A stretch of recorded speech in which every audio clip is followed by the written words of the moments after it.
Welcome to Scrivo versus the World. I'm your host, Scrivo, and as you can see, for the first time, you can actually see me, which is quite strange, right? Obviously, this is going to be one of the new style formats that I'm doing, as well as the kind of explanation videos. I'm going to be interviewing people from the international teams community, and I've started off. I thought rather than scraping the barrel and going straight to Team Wales, where I know everyone. It's fine, but they're not so impressive, right? So I thought I'd go somewhere a bit more northern, not England, because those guys are just really hard to get in contact with. So I went straight to the top, and I went to one of the co-captains. That's right, co-captain of Team Scotland. This is Innes Wilson. How you doing, Innes? I'm doing well, Scrivo. Thank you so much for having me. It's a pleasure to be here. So my first big question for you really is how did you get interested in kind of the teams format, specifically the international teams format? Because it's quite not necessarily a niche within a niche, but it kind of is, right? Because it's kind of a niche hobby with another layer to it, right? Yeah, it's definitely a small, quite tight-knit community. I'm really lucky in that basically the first ever event I went to that was outside like my small circle of the store I played in Edinburgh. I got introduced to Tim Dagnall, who was at the time one of like the Team Scotland players, and he was like, "Hey, you should come along to one of our practice days." And then I went along to one of their practice days, and everybody was really good, and I was like, "Oh, I would like to be that good." And then I just kind of like clung on like a barnacle to the Team Scotland ecosystem. So I was 19 at the time. I'd basically just been introduced to like the real world at that point. I just left university, and I kind of was looking for something else to do while I did crap work.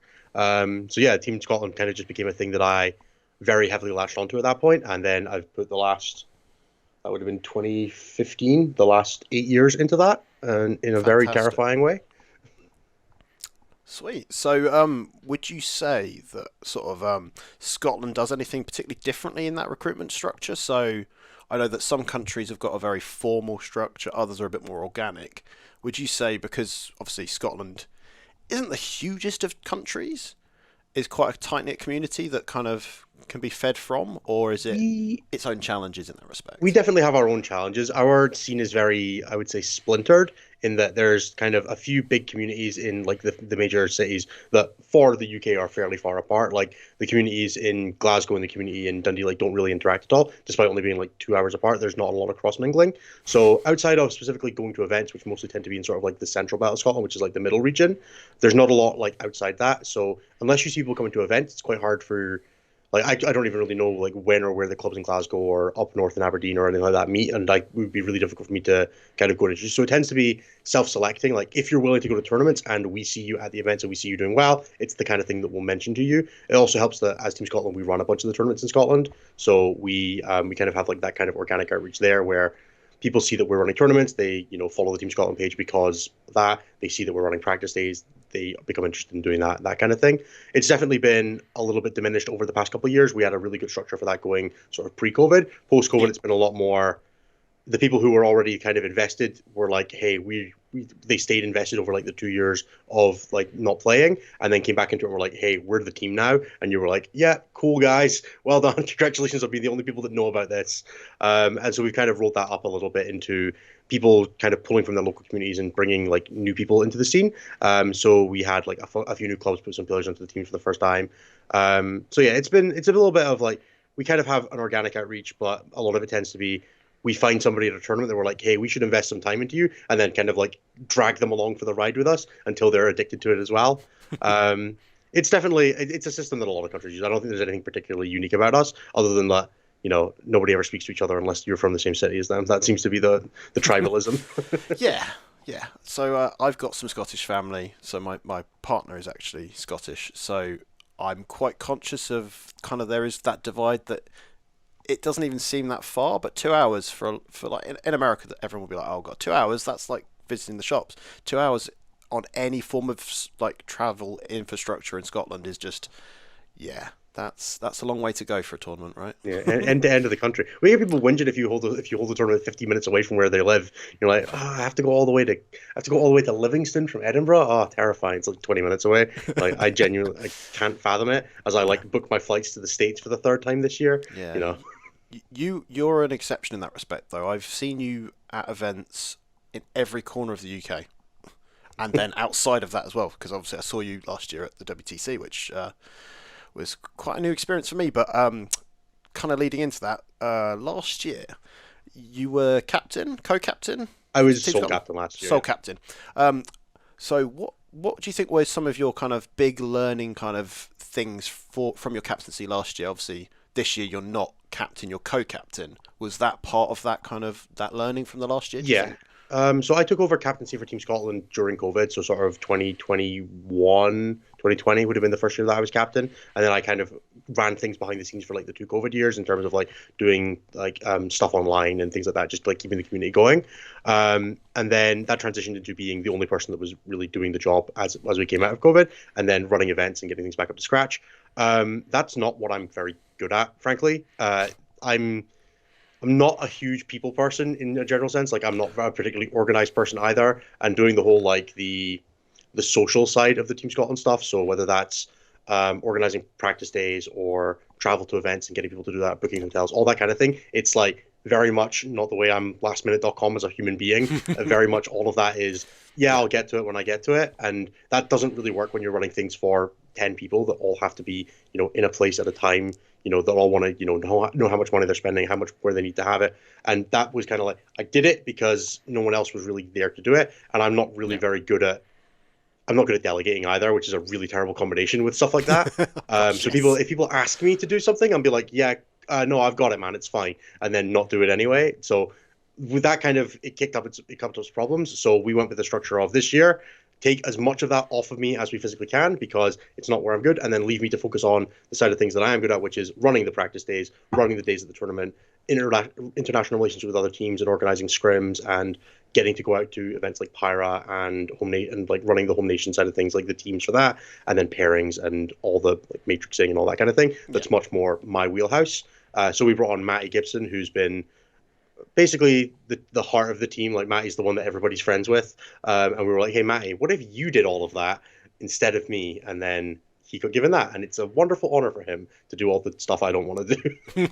It's kind of how it feels. But Matty's also like hyped to do it, which helps a yeah, ton because that's the set of things that he enjoys doing and that he vibes really well with. So yeah, we went with that, and that kind of came out of a course of just we had I don't know. We had some interesting challenges last year. We had some strange group dynamics with like one set of the team being in one area, and then the rest of it. So we had like four players plus our coach in one club, and then everybody else was fairly ah, spread out. So there wasn't a lot of cross pollination of ideas and communication at times, and it was a little bit difficult to handle on the when you're not good at dealing with the personal side of things. Asking mm, people to speak to you more is hard. So we definitely we're trying to lean away from that. And Matt is one of the people that was in that group of people in that like he was part of that club, so he can now bring that out and get people. Not that it's as bad a problem as it was, but just it helps with the sort of like everybody being on the same terms all the time, having somebody that's on the inside in that kind of situation.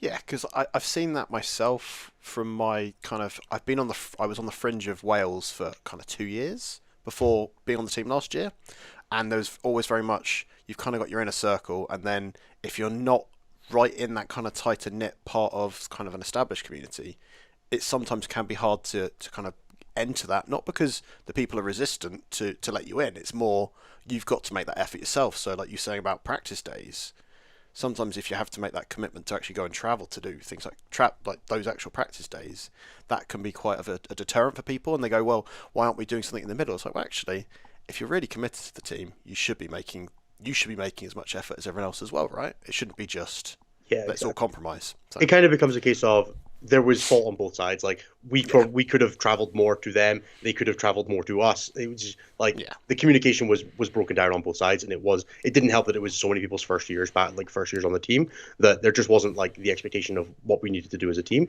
And I think we've done a much better job, like sort of between Pyra, which was the event we went to in Poland, and WTC, we worked out a lot of the kinks because we had mm, the opportunity to put it into practice in an 8v8 environment and see what had worked and what hadn't. We got to then take that and do much better at WTC, like interpersonally and like communication wise. And now we've stepped out of that and we're like, how do we make sure that doesn't happen again? And we know the steps to do that, and it's get more people involved, split out the responsibilities, and just take some of that burden and put it onto more people rather than one central figure, which has been so far, touch wood, for the 2 weeks that we've been Team Scotland for 2024 has been going much cleaner.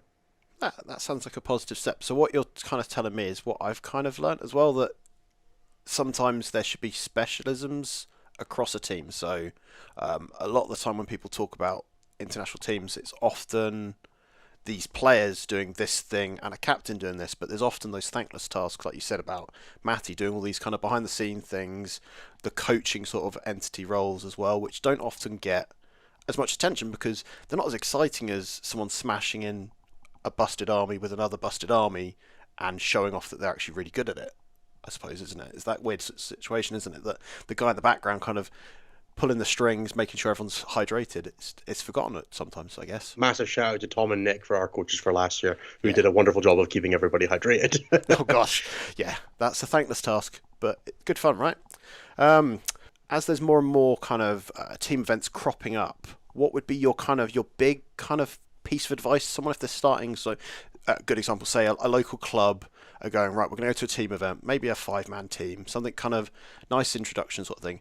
What would your kind of key bits of advice to give them when trying to start that? Because it's quite daunting, right? Like you go to these events and there'll be a Team Scotland team there, or someone like Dice Down, someone of note from kind of the national community even, that could be kind of going in there, and you're just going to get hurt by if you're not kind of maybe getting a bit of practice in and understanding it perhaps. For sure. There's a little bit of in that there's when you go to one of these team events, especially if you're doing something like ITT or Coventry teams in the UK, there are going to be top teams there. There are also going to be lots of teams like you. My suggestion would be, if you're going to do it and you're going to try, understand that teams has a multiplicative effect on your players. The better your players are, the better your team is, but it doesn't scale. Like, you can just if you put the best player in the world onto a team of 5 people who are just okay, that is just an okay team. If you put 5 incredible players, it's so much more than some of its parts. What that means is get comfortable with losing, but look for ways that you can have fun anyway. Whether that's, hey, we took a game off of Team England, or Team England didn't get any 20-0s off against us. Whatever it is, whatever way that it is that you have fun there. Whether it's, hey, we managed to pair so that we could get all of us getting a really cool game against an army that we haven't played against before, and we got to see how it worked for Team England. Or, oh yeah, we managed to get our guy that like keeps losing every game with Chaos Space Marines. We got him a mirror match into Dice Down's Chaos Space Marine player, and now he knows how the army works, so we can go and smash every other round. Right? You're there to have fun. You guys win as a team, lose as a team. What that means, as a player who spent years at the WC getting absolutely carb stomped as a team, sometimes you've got to find your own fun in there, because the game it elevates the game so much more when you have something to work together for. Where at the end of the day, it's not just you that lost; you and your 4 mates all lost together, which means that you all get to go to the bar together and have a good time and be like, "Oh man, how bad was it getting smashed there?" And it's not just you that's been put out; like, you've still got a team. You've got a team to back you up on it. And then go back next time and beat those guys again, and upgrade your win condition, and change it from win a game to win 2 games, to win 3 games, to win the round, to win the tournament. Whatever. If that's something you want, they're small steps. Take steps on the way to the goal, but you got to start somewhere. And starting somewhere when you're the weaker team is probably getting 5 losses and seeing which of you came out with the closest to a draw. But it is what it is. Yeah. So that to me, that is advice that I could have probably learned for singles as well, like not setting yourself with the goal of just kind of going absolutely ham and going, oh, why didn't it work? It's like, okay, maybe I should have taken some more modest goals. I'll give the Team Scotland approach. We run a system called ice cream fines, which is wonderful. If you promise a 20-0, which is beating somebody by 51 or more points, and you don't deliver 20-0, you buy the team ice cream. And if at any time you get 20-0, you buy the team ice creams. So you've got incentive to not promise them and under-deliver, and you've got incentive to at least put some points on the board. If there's nothing that improves you 40k wise than the fear of having to buy a box of Magnums. So, oh god, were they white Magnums though? Doesn't matter. They're still going to cost like 15 quid. It does matter, apparently. Let's go with the caramel ones, the ones with like the white chocolate with the caramel through them. So that's going to be one of the questions for the next captain. I think I'll have to ask them. What's your favorite type of Magnum? Yeah, it's important apparently. I saw a lot of people eating Magnums at WTC, and I never thought that'd be something that I'd know kind of was a thing. But right, and so finally, if someone was to kind of show interest in Scotland or find out how the process goes, what's the best way to kind of get in contact with you guys? Yeah, so Team Scotland, we run most of our stuff through. we run most of our stuff through Discord, but there's a Facebook as like an entry point because running everything through a private Discord just doesn't work. No one ever No. finds you. So it's Team Scotland Warhammer 40k on Facebook. We have all of our like our charter, which will at some point be getting updated. A link to our Discord, all of the like anytime we're running an event, anytime we're running a practice day, anything like that will all be on the Facebook page, as well as mentioned in the Discord, which is linked there. Discord is obviously the best place to be. It's where you can sign up for the rankings. It's where you can see the rankings, like the way you qualify for the team. It's where you can interact with the other people in the community. But it's all on the Facebook page, which is just, as I discussed, Team Scotland Warhammer 40k on Facebook. Or drop me a message. I'm Innes Wilson on Discord and Innes A. Wilson on Twitter. Just drop me a line. I'm happy to point anyone in the right direction. Perfect. Cool. Any shout outs you want to give? Obviously, you do a podcast on the side as well, Stat Check. Yep, so stat check every 11 p.m. every Tuesday. We do a show about the week in 40k, whether they're covering things like stats and event wins and what's new and what's hot and what we like to, and a gratuitous amount of like blagging about nothing. But it's a really good show. I'm super proud of it. We've been doing it for over a year now, and it's been going really well. Other than that, I'll just shout out the rest of the Team Scotland guys, but especially Chris Irvine and Matt Gibson, who are the other two people who've been involved in the captaincy while I've been involved, who have both been absolutely wonderful, wonderful people to work with. And also to my entire team at Battle of Britain, whenever that's happening in relation to when this comes out. It'll be last weekend. There we go. So hopefully you'll be able to see the results, even if you can't see any of the games on Tourney Keeper, and see that Deathwatch Kilt team smashed everybody. Thank you, Innes. And tune in next week, guys. There should be another video going into some of the processes. Tune in next time. Cheers, guys. Thank you.